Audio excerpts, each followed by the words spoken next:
பண்ணிவிட்டு ஸ்டிச்சுக்கு பின்ன இருந்து ஹூக்கை விட்டு இந்த ஸ்டிச்சு பின்னுக்கு தள்ளி அதுக்கு பக்கத்தில் இருக்கிற கேப் வழியாக ஹூக்கை உள்ளே விட்டு ரன்னிங் நூல் எடுத்தோன்னா 4 லூப் இருக்கும். முதல் 2 லூப் வழியாக எடுத்தாச்சு. அடுத்த 2 லூப் வழியாக ரன்னிங் நூல் எடுத்தோம். கடைசியாக 2 லூப் வழியாக ரன்னிங் நூல் எடுத்துட்டோம்.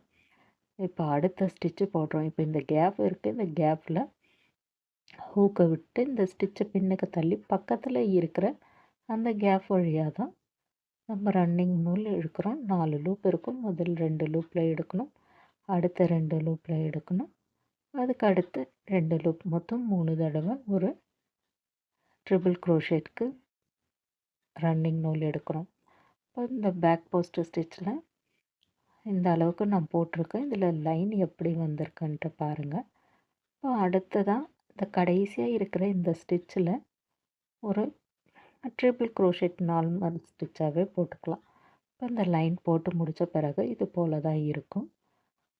இப்போ நடுவில் இது போல் செயின் ஸ்டிச் போலவே வந்திருக்கு. இப்போ அடுத்த லைன் ஸ்டார்ட் பண்ணுறதுக்காக 4 செயின் ஸ்டிச் போட்டு பேட்டர்ன் திருப்பின பிறகு பேக் போஸ்ட்டு